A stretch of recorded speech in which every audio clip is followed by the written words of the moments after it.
ദാവീദ് ദൈവം തോളോട് ചേർത്ത് നിർത്തിയത്. പക്ഷേ ഒരു തവണ ദാവീദ് ദൈവഹിതത്തിന് വിപരീതമായി തിന്മ പ്രവർത്തിച്ചു. പഴയ നിയമത്തിന്റെ ഏടുകളിൽ നിന്നും ഹൃദയസ്പർശിയായ സമാഗത ഞങ്ങൾ നിങ്ങൾക്കായി അവതരിപ്പിക്കുന്നു.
എന്താണ് കണ്ടു?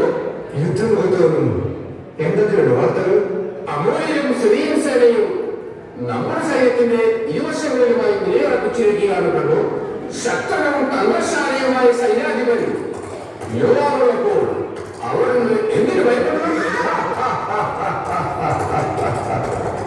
ഭയമോ? നമുക്കോ? നമ്മുടെ മുമ്പിൽ നമ്മെ നയിക്കാൻ ഇസ്രായേലിന്റെ ദൈവമായ യഹോവയുണ്ട്. പ്രഭു, യുദ്ധമുഖത്തു നിന്നും യോവാബ് സന്ദേശം അയച്ചിരിക്കുന്നു. ഇരുവാറും ശത്രു സൈന്യങ്ങളെയും കീഴടക്കി നമ്മളെ സൈന്യം വിജയം വരിച്ചിരിക്കുന്നു മഹാരാജാവ്.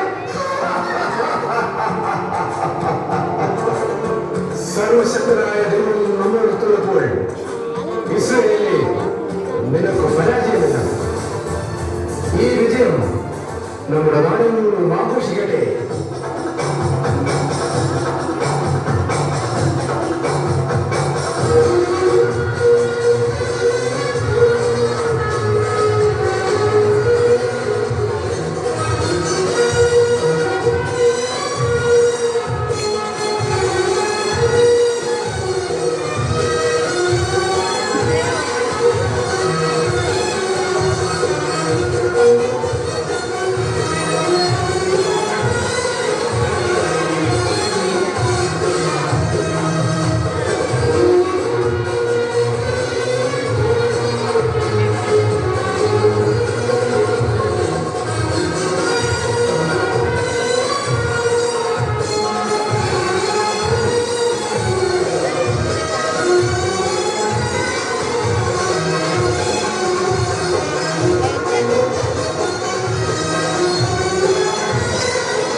അങ്ങേ സന്ദർശിക്കാനെത്തിയിരുന്നു.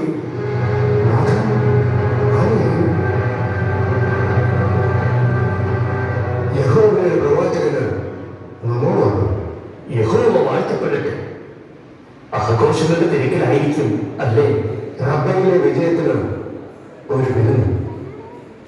എന്താണാവോ അവയുടെ ആഗമനോദ്ദേശം? ഈ ദേശത്ത് ഒരു അനുമതി നടന്നിരിക്കും. അനുമതി എന്താണ്? അങ്ങ് സിംഹാസനത്തിലിരിക്കും. ഞാനൊരു കഥ പറയാം. കഥ ഇതാണ്. ഒരു പട്ടണത്തിൽ രണ്ട് പുരുഷന്മാർ അടുത്തടുത്ത് താമസിച്ചിരുന്നു. ഒരുവൻ ധനികൻ, അവൻ ദരിദ്രൻ. ധനികൻ ആടുമാടുകൾ അനവധിയുണ്ടായിരുന്നു. ദരിദ്രനോ താൻ വിലയ്ക്ക് വാങ്ങി വളർത്തിയ ഒരു പെൺകുഞ്ഞാടല്ലാതെ മറ്റൊന്നും ഉണ്ടായിരുന്നില്ല. അത് അവന്റെ അടുക്കലും അവന്റെ മക്കളുടെ അടുക്കലും വളർന്നു വന്നു. അവൻ തിന്നുന്നതിൽ നിന്ന് ഒരു ഓഹരി തിന്നുകയും അവൻ കുടിക്കുന്നതിൽ നിന്ന് ഒരു ഓഹരി കുടിക്കുകയും ചെയ്തു. അതവന്റെ മടിയിൽ കിടന്നുറങ്ങി. അതവന് ഒരു മകളെ പോലെ ആയിരുന്നു.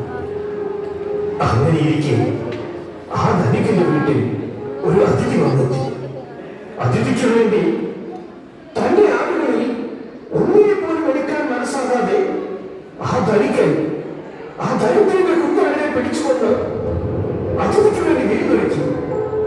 അവൻ ആരായിരുന്നാലും മരണശിക്ഷ കാരനാണ്. മാത്രമല്ല നഷ്ടപ്പെട്ടവന് 4 ഇരട്ടി തിരിച്ചു കൊടുക്കുകയും വേണം. അതെ, അതാണ് നീതി. ദാവീദിന്റെ ഭരണകാലത്ത് ഇസ്രായേലിൽ നീതി തന്നെ നടക്കണം. അത് നടക്കുകയും ചെയ്യും. കാരണം മുഖത്തു നോക്കി പറയാൻ പ്രാധാന്യം മടിയില്ല. നീതി നടപ്പാക്കാൻ ദാവീദിനും മടിയില്ല. അതെ, അതാണ് നീതിമാനായ ഒരു രാജാവിന്റെ ധർമ്മം. ആരവേ അടിയൻ പ്രവാചകൻ കൽപ്പിക്കുന്ന ആ നീതിന്റെ വധശിക്ഷ ഉടൻ തന്നെ നടപ്പാക്കൂ. ദാവീദ് ആരാണെന്ന് ഇസ്രായേൽ മനസ്സിലാക്കട്ടെ. ഉത്തരവ് മരിക്കാതെ പറയൂ പ്രവാചക, ആരാണ് മനുഷ്യൻ? ആ മനുഷ്യൻ നീ തന്നെ. ദൈവത്താൽ തിരഞ്ഞെടുക്കപ്പെട്ട ഇസ്രായേലിന്റെ രാജാവേ, ശിക്ഷിക്കപ്പെടേണ്ടത് നീയാണ്. അങ്ങ് എന്താണ് പറയുന്നത്? സത്യം. ഇസ്രായേലിന്റെ ദൈവമായ യഹോവ അരുളി ചെയ്യുന്നു, ഞാൻ നിന്നെ ഇസ്രായേലിന്റെ രാജാവായി അഭിഷേകം ചെയ്തു. സൗലിന്റെ കയ്യിൽ നിന്നും ഞാൻ നിന്നെ രക്ഷിച്ചു. ഞാൻ നിനക്ക് നിന്റെ യജമാനന്റെ ഗൃഹത്തെയും നിന്റെ മാനത്തിലേക്ക് നിന്റെ യജമാനന്റെ ഭാര്യമാരെയും നൽകി. ഇസ്രായേൽ ഗൃഹത്തെയും യൂദാ ഗൃഹത്തെയും ഞാൻ നിനക്ക് തന്നു. നീ ആവശ്യപ്പെടുന്നതും തരുമായിരുന്നില്ലേ? പിന്നെ എന്തിനായിരുന്നു നീ കുറിച്ചത്? ചതിയോ? അതെ, അമ്മോന്യരുടെ വാൾ കൊണ്ട് നിന്റെ വിശ്വസ്തദാസനായ ഊരിയെ നീ കൊല്ലിച്ചു. അവന്റെ ഭാര്യയെ സ്വന്തമാക്കുവാൻ ഈ കൊലിച്ചത് ക്ഷമിക്കണം. ഞാൻ ഒന്നും പറയണ്ട. ചതിയിലൂടെ അവന്റെ ഭാര്യയെ നിന്റെ ഭവനത്തിൽ നിന്നും വാഴുകയില്ല. നീ രഹസ്യമായി ചെയ്തതൊക്കെ നിന്റെ മക്കൾ പരസ്യമായി ചെയ്യും. ഈ ഭാരതത്തിന് ഒരു പരിഹാരം അടുത്ത് വയ്ക്കും. പശ്ചാത്താപം പാപപരിഹാരമാണ്. അന്ത്യവിധി യഹോവയുടേത്. അവിടുന്ന് ക്ഷമിക്കാതിരിക്കുകയും കർത്താവ് കരുണയുള്ളവൻ.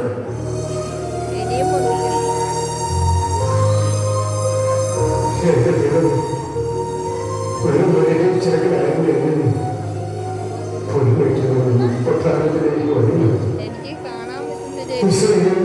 രാജാവ് അധികാരവും എന്നെ ഗർഭിഷ്ടനാക്കി, അന്ധനാക്കി. ഞാൻ ചെയ്ത പാപങ്ങൾക്ക് മാപ്പ് ചോദിക്കും. പാപക്കരകൾ കൊണ്ട് നലിഞ്ഞു പോയി എന്റെ കൈകളും മനസ്സും ശുദ്ധീകരിക്കട്ടെ. ഈ സിംഹാസനവും കിരീടവും ഞാൻ ഉപേക്ഷിക്കാം. പക്ഷേ അങ്ങയുടെ പരിശുദ്ധാത്മാവിനെ എന്നോട് എടുത്തു കളയരുത്. അങ്ങയുടെ സന്നിധിയിൽ എന്നെ തള്ളിക്കളയരുത് കർത്താവേ, തള്ളിക്കളയരുത്. ദൈവമേ കനിയേണമേ, പാപങ്ങൾ പൊറുക്കണമേ. ഘോരമാം അപരാധങ്ങൾ കൈവേന്നു മറക്കണമേ.